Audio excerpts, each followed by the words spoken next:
ቴሌግራም ተጠቃሚዎች አብዛኞቻችሁ የማታውቁትን ሁለት ጠቃሚ የቴሌግራም ቲፖችን ላሳያችሁ። የመጀመሪያው የምትወዱትን ሙዚቃ ፕሮፋይላችሁ ላይ ማድረግ የምትችሉበት ነው። ይህን ለማድረግ ቀጥታ ወደ ፋይላችሁ ትሄዳላችሁ። ወደ ፋይላችሁ ከሄዳችሁ በኋላ የምትወዱትን ሙዚቃ ትመርጣላችሁ። ከዛ እሱን ከመረጣችሁ በኋላ ቀጥታ አድ ቱ ፕሮፋይል የሚል አለ፣ እሱን ትመርጣላችሁ። ሁለተኛው ደግሞ በአንድ ቴሌግራም ሁለት ፕሮፋይል ፒክቸር ማድረግ የምትችሉበት ነው። እሱን ለማድረግ ደግሞ ቀጥታ ወደ ሴቲንጋችሁ ትሄዳላችሁ። እዛ ከገባችሁ በኋላ ፕራይቬሲ ኤንድ ሴኩሪቲ የሚለው ውስጥ ትገባላችሁ። ከዛ በኋላ ወደ ታች ስክሮል በማድረግ ፕሮፋይል ፒክቸር የሚለውን ትመርጣላችሁ። እሱን ከመረጣችሁ በኋላ who can see my profile picture የሚለው አለ።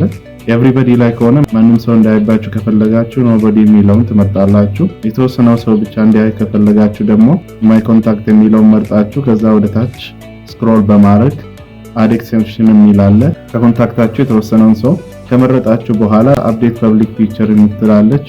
ሁሉም ሰው እንዲያይ የፈለጋችሁትን ፎቶ ደግሞ አፕዴት ካደረጋላችሁ እዚህ ጋር ሁለት ፕሮፋይል ፒክቸር ነው ማለት ነው። አንዱ የፐብሊክ ነው፣ ሁሉም ሰው ሊያይ ይችላል። አንዱን ደግሞ የተወሰነው ሰው ብቻ እንዳይምትፈቅዱበት ነው። ስለዚህ ሁለቱንም ከመረጣችሁ በኋላ የፈለጋችሁትን ፕሮፋይል ፒክቸር አድርጋችሁ ሴቭ አድርጋችሁ ትወጣላችሁ። ቪዲዮን ከወደዳችሁ ላይክ፣ ሼር አድርጉ።